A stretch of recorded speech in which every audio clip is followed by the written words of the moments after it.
At 48, Greta Garbo ordered her closest friend to burn a stack of diaries. Inside were confessions of a forbidden love affair that could have rewritten Hollywood history. The smoke rising from those pages wasn't just paper turning to ash. It was the silencing of a secret life she had fought to protect for decades. Why would one of the most powerful stars in the world destroy her own truth?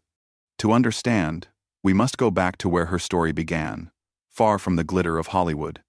Greta Lovisa Gustafsson was born in September 1905 in Stockholm, Sweden. Her childhood unfolded in a working-class district called Södermalm, a neighborhood of narrow cobblestone streets, small bakeries, and laundry lines strung between crowded buildings. Her father, Karl, was a laborer often out of work. Her mother, Anna, took in washing to help the family survive. It was a home marked by poverty, yet filled with resilience. In those years, Sweden was still straddling tradition and modernity. The Great War loomed in Europe, though Sweden remained neutral. The cultural fabric of Stockholm was a mixture of Lutheran restraint and hints of artistic experimentation, especially in theater and silent cinema.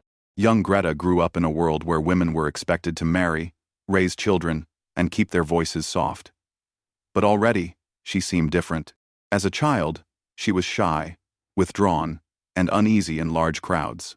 She preferred to disappear into her imagination, inventing dialogues and scenarios as she brushed her mother's wet laundry or carried groceries down the street. She often played with costumes, wrapping scarves into makeshift gowns, staring into a cracked mirror, and whispering lines only she could hear. When her father died of tuberculosis in 1920, Greta was only 14. The loss devastated the family, but it also marked a turning point. She left school and took work at a barber shop, sweeping floors and eventually moving to a department store where she modeled hats for advertisements. By then, the jazz age was sweeping across Europe, though in Sweden its pulse was faint compared to Berlin or Paris. Still, motion pictures had begun captivating the public. Silent films with shimmering stars like Asta Nielsen and Pola Negri were symbols of modern womanhood, mixing danger and allure. Greta watched those faces on screen and felt something stir, an idea that she, too, might escape the narrow path laid out for a poor Stockholm girl. At 17, she enrolled at the Royal Dramatic Theatre School, one of the most prestigious acting academies in Sweden. It was here that she came under the guidance of Moritz Stiller, a charismatic director known for his bold films and mercurial temperament. Stiller immediately saw in her something rare, not just beauty, but mystery. He polished her awkwardness into presence, teaching her how to use silence as power, how to let her eyes communicate what words could not. He also gave her a new name, Greta Garbo. By the early 1922s, Europe was rebuilding from war. Cinema was exploding as the new art form of the century, and Garbo was beginning to step out of the shadows. Her path was shifting from Stockholm's grey courtyards to the larger stage of international fame. But as she prepared to leave Sweden behind, she carried with her a sense of loss, shyness, and a guarded heart. When Greta Garbo arrived in Hollywood in 1925, she was barely 20. She stepped off the boat with wide eyes, carrying only a few trunks and the guidance of Moritz Stiller. He had insisted MGM bring her over, convinced she could be their next great star. The studio executives were skeptical at first. She was tall, her face unconventional by Hollywood standards, her English non-existent. But on camera, she was magnetic. Her first American film, Torrent in 1926, paired her with Ricardo Cortez. It wasn't the story that captivated audiences, it was her. The camera lingered on her eyes, on her stillness, and audiences leaned in. MGM quickly realized they had something unique. Unlike other actresses who chased attention with glamour or chatter, Garbo remained aloof. She avoided interviews, rarely smiled in public, and spoke with a heavy accent that only heightened her mystery. Stiller, however, clashed with MGM executives. He wanted control, but Louis B. Mayer refused. By the end of the decade, Stiller was gone, and Garbo was left alone in a foreign land. Yet, she thrived. In Flesh and the Devil, 1926. Opposite John Gilbert, sparks ignited both on screen and off. Their kiss, filmed in a haze of soft light, shocked audiences with its intensity. Rumors of their romance spread quickly, fueling her allure. By the late 1920s, Garbo was one of the most bankable stars in Hollywood. She was nicknamed the Swedish Sphinx, her enigmatic aura turning every premiere into a frenzy. When sound came to cinema, many feared her thick accent would end her career. Instead, MGM turned it into an event. The 1930 release of Anna Christie was promoted with the line, "Garbo talks." Her first words, "Give me a whiskey," ginger ale on the side, thrilled audiences. She transitioned to sound effortlessly, her voice deep and husky, perfectly matched to her dramatic presence. Films like Mata Hari, 1931, Queen Christina, 1933, and Camille, 1936, cemented her as Hollywood royalty. She portrayed queens, courtesans, and tragic heroines, always with that air of untouchable elegance. Men desired her, women admired her, and the press could only speculate about her private life. But with each success came pressure. MGM controlled every aspect of her image. Contracts demanded she attend publicity events, yet she refused most interviews. She became famous for disappearing into her bungalow, for keeping the world at arm's length. Behind her guarded exterior, though, Garbo was already wrestling with secrets that could never reach the silver screen. The higher she climbed, the more dangerous it became to live fully as herself. The glitter of Hollywood fame was dazzling, but it came with shadows she would soon inhabit in ways few could ever imagine. Beneath the gowns, the studio portraits, and the carefully managed publicity, Greta Garbo's private life told another story. In the coded world of early Hollywood, she navigated friendships, flirtations, and romances that could never be spoken aloud. Biographers have pieced together fragments, letters, and whispers, painting a portrait of a woman who loved passionately, but always in the shadows. In the 1920s, during her early years in Hollywood, Garbo became close to actress Lillian Tashman. They were often seen at private gatherings, where men and women could relax beyond the glare of the press. Friends recalled their laughter, their conspiratorial whispers, and their ability to vanish together when parties grew too crowded. In an industry where studios paired stars with fabricated romances, these private bonds carried more truth than any magazine spread. But it was in the 1930s that Garbo's most significant secret relationship began. She met Mercedes de Acosta, a playwright and socialite known for her striking beauty and bold personality. De Acosta had already been linked to other famous women, from Isadora Duncan to Marlene Dietrich. When she and Garbo crossed paths, the attraction was instant. Letters between them, some that survived the flames when Garbo ordered her diaries destroyed, hint at a deep intimacy. Garbo wrote of longing, of missing the scent of de Acosta's presence, of feeling safe only in her arms. They traveled discreetly, meeting in New York, Paris, and occasionally on the quiet beaches of Southern California.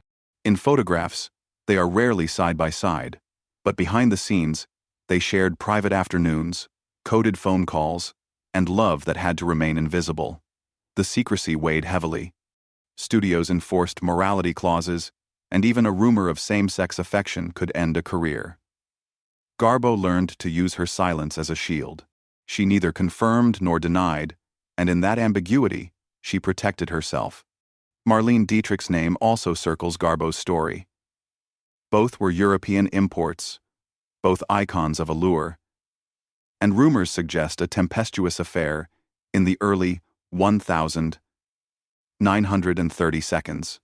If true, it was a clash of equals, Garbo with her sphinx-like stillness, Dietrich with her bold Berlin charisma. Some accounts describe them as rivals, others as lovers, perhaps both at different times. What is certain is that Garbo's relationships with women were not fleeting curiosities. They were central to her emotional life. Even as the public was fed tales of John Gilbert and other men, to Garbo, the price of love was vigilance. She had to trust only a handful of people, keep letters locked away, and disguise intimacy as friendship. Every smile she gave on screen, every close-up drenched in light, was balanced by the mid-1930 seconds. Greta Garbo stood at the summit of fame. Yet behind the glitter, she felt increasingly trapped. Hollywood's rumor mills churned endlessly, and whispers about her personal life began to reach the studio bosses. The press, hungry for scandal, circled around her reclusive habits and her refusal to play the smiling starlet. Why was she always alone? Why did she avoid men at parties? Questions sharpened into suspicion. MGM executives grew nervous. The Hays Code, newly enforced, demanded strict moral appearances from stars. Any suggestion of homosexuality could destroy a career and tarnish a studio. Garbo's silence, once a weapon, now became an excuse for gossip. Columnists hinted at her strange friendships and her reluctance to marry. Studio handlers pushed her toward staged romances with men, including John Gilbert and Leopold Stokowski. But Garbo resisted. She despised fakery, even when it was for her own protection. The tension bled into her work. While Queen Christina dazzled in 1933, some critics noted the boldness of her androgynous performance, reading into her regal command and the kiss with her lady-in-waiting as more than acting. Privately, Garbo loved the ambiguity. Publicly, MGM worried it was too daring. She was asked to soften her image, to appear in more conventional roles. By the late 1930 seconds, cracks appeared. Films like Conquest, 1937, disappointed at the box office. Whispers of her being difficult grew louder. In 1938, she was branded box office poison alongside Katharine Hepburn and Joan Crawford. The title stung, not just because of lost revenue, but because it mirrored her inner isolation. Behind the scenes, her relationship with Mercedes D'Acosta frayed under secrecy and strain. Letters grew bitter. Trust eroded. Garbo retreated further into solitude. She fought with MGM over scripts, often rejecting projects. To executives, she was ungrateful. To Garbo, she was simply trying to preserve her dignity. The Hollywood machine demanded constant exposure, but she longed for privacy. The consequence was fewer roles, fewer allies, and a reputation as a recluse. By 1941, after the lukewarm reception of Two-Faced Woman, she made the fateful decision to walk away from Hollywood. After her sudden retirement in 1941, Greta Garbo vanished from the screen, but not from the imagination of the public. She slipped into private life in New York City, moving into an apartment on East 52nd Street. There, among art books, modern paintings, and a quiet view of the East River, she built a new kind of existence, one defined by privacy and routine. The woman who once commanded sound stages now walked the streets in oversized sunglasses and scarves, a shadow among crowds. Neighbors often saw her on long solitary walks through Central Park or browsing art galleries. She rarely granted interviews, and when approached, she would turn away with a faint smile or a cold silence. To the press, she became the ultimate enigma. To her friends, she remained witty, affectionate, and deeply private. Her circle was small, but meaningful. Cecil Beaton, the British photographer, adored her and recorded both his devotion and his frustration when she pulled away. Mercedes D'Acosta, though estranged, lingered in Garbo's memory. Later companions, like wealthy art dealer George Schlee, filled her life with travel and companionship, though the press still speculated endlessly. Garbo spent long summers in the south of France, winters in New York, and occasional trips to Switzerland. She cultivated her garden, read voraciously, and collected impressionist paintings that would later be valued in the millions. To outsiders, it looked like a lonely exile. To Garbo, it was freedom the first time she could live without scripts, studios, or fabricated romances. Yet she was not immune to change. The world shifted around her.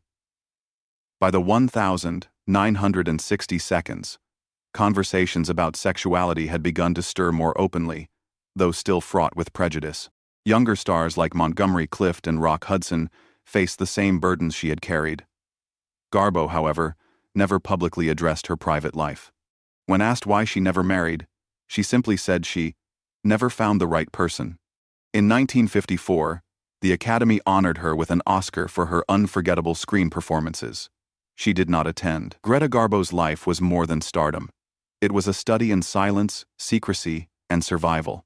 She carried the burden of a hidden love, the weight of fame, and the loneliness of self-protection. The diaries she ordered burned at 48 were not just pages of passion. They were proof of how much could never be spoken in her time.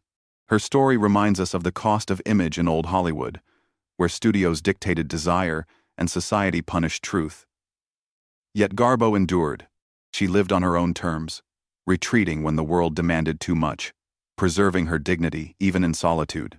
When we watch her now, in Camille or Queen Christina, we see more than an actress. We see a woman who gave everything on screen while holding back everything off it. A woman who loved, who longed, who remained forever mysterious. Perhaps that is her greatest legacy, not only the films she left behind, but the courage to remain herself, even in silence. If this story moved you, share your thoughts in the comments. Which Garbo performance lingers most for you? And be sure to subscribe, because more hidden Hollywood stories await.